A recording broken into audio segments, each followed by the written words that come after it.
Indian students, we'll move on and tell you the latest now of what's happening in Australia, where the Indian students staged protests for the third consecutive night.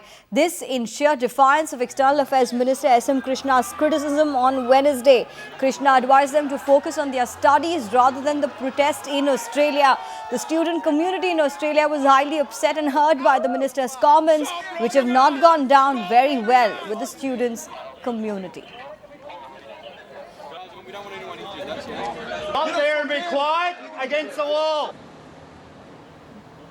I want students to concentrate on their studies. They should be restrained. They should be restrained.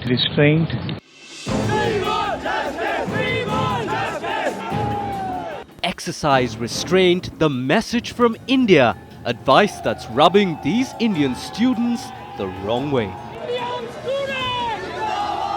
What do the government expect? So when we had a protest, I was there in the protest. He was there in the protest. They were just not replying, like they were just like, no ears with them. And when they saw that there are only 500 Indians left in the morning, they started hitting. As you saw in the news, there are lots of Indians who have been taken away like they were being dragged like a beanbags.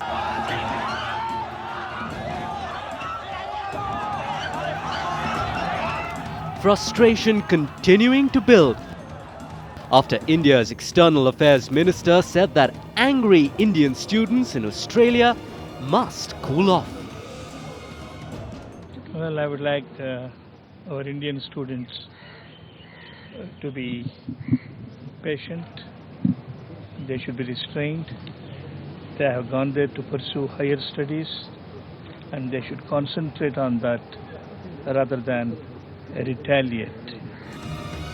Not the best advice, some say, considering the spate of attacks and fear down under. I won't feel safe here.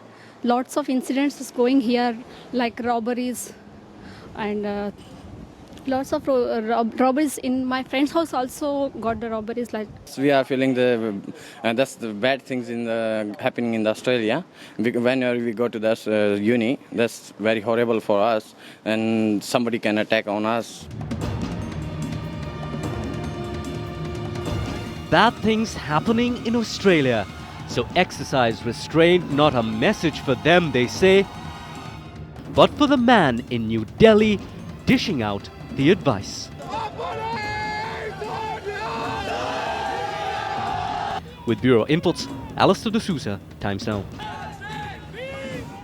In fact, unrest has continued for the third night in a row. Angry Indian students gathered yet again at the city's Harris Park. 70 students held protests right after the Indian Consul General held an emergency meeting with the police, the students' leaders. In fact, Dr. Yadu Singh, the coordinator of the Indian Consul General Communities Committee, has said that the urgent meeting on Wednesday night was a huge success and ended with calls for the protest to stop. He further added that all had agreed that there was no need for continuing the rallies as they had served their purpose, and the students present at the meeting agreed to pass on the request to end the protest. But the flare-up that occurred right after the meeting has left the council rather exasperated and also worried.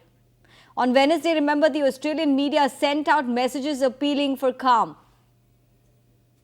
Tensions between parts of Sydney's Indian and Lebanese communities remain high after a second night of rioting in Harris Park. Here, the Prime Minister has called for calm after a second night of protests in Sydney over alleged racial violence against Indian students.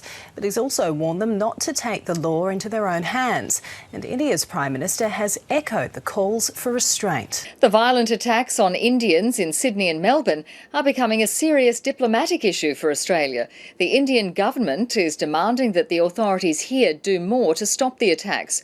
And there's been relentless coverage of the story by the Indian media. And so the question that we are asking you, how can the Indian government deny Indian students in Australia the right to protest the prejudice? Aren't the Indian students really justified in the absence of the Indian government to take any hard measures to ensure that Australians actually protect the Indians on its soil? And have the students really done anything wrong by taking a leaf out of Mahatma Gandhi's book to protest the injustice that's been meted out to them?